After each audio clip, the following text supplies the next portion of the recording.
एकनाथ शिंदेंचा मोठा master stroke, सुशिक्षित आणि आक्रमक चेहरा डॉक्टर ज्योती वाघमारे यांना राज्यसभेची संधी।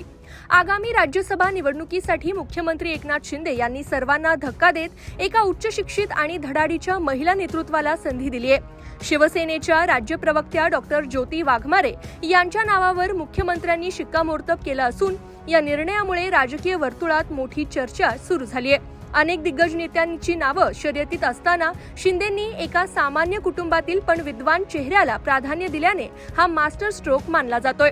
डॉक्टर ज्योती वाघमारे या सोलापूरच्या कन्या असून त्यांनी इंग्रजी साहित्यात PhD संपादन केली आहे। राजकारणात येण्यापूर्वी त्यांनी सोलापूरच्या वालचंद महाविद्यालयात 10 वर्षांहून अधिक काळ प्राध्यापिका म्हणून काम केलंय। 12वीच्या परीक्षेत त्या पुणे विभागातून मागासवर्गीय विद्यार्थ्यांमध्ये प्रथम आल्या होत्या। एप्रिल 2023 मध्ये मुख्यमंत्री एकनाथ शिंदे यांच्या उपस्थितीत त्यांनी शिवसेनेत प्रवेश केला। अल्पावधीतच आपल्या अभ्यासपूर्ण आणि आक्रमक शैलीमुळे त्यांनी पक्षाचं लक्ष वेधून घेतलं। सध्या त्या पक्षाच्या राज्य प्रवक्त्या आणि धाराशिव जिल्हा संपर्क प्रमुख म्हणून कार्यरत आहेत। विशेषतः टीव्हीवरील चर्चेत विरोधकांना तोडीस तोड उत्तर देण्यात त्या माहिर आहेत। डॉक्टर वाघमारे यांना उमेदवारी देऊन मुख्यमंत्र्यांनी एकाच वेळी अनेक समीकरणं साधली आहेत। सुशिक्षित आणि तरुण महिला नेत्याला संधी देऊन पक्षाची प्रतिमा सुधारण्याचा प्रयत्न केलाय।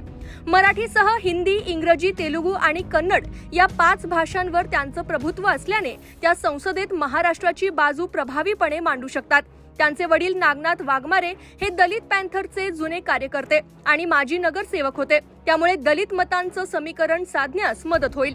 संसदेत महाराष्ट्राचा आवाज बुलंद करण्यासाठी एका अभ्यासू चेहऱ्याची गरज होती, ती डॉक्टर वाघमारे यांच्या रूपाने पूर्ण झाल्याचं बोललं जातंय। सुषमा अंधारे यांच्यासारख्या आक्रमक नेत्यांना प्रत्युत्तर देण्यासाठी शिंदेंनी हा फायर ब्रँड चेहरा राज्यसभेत पाठवण्याचा निर्णय घेतल्याचं राजकीय विश्लेषकांचं मत आहे।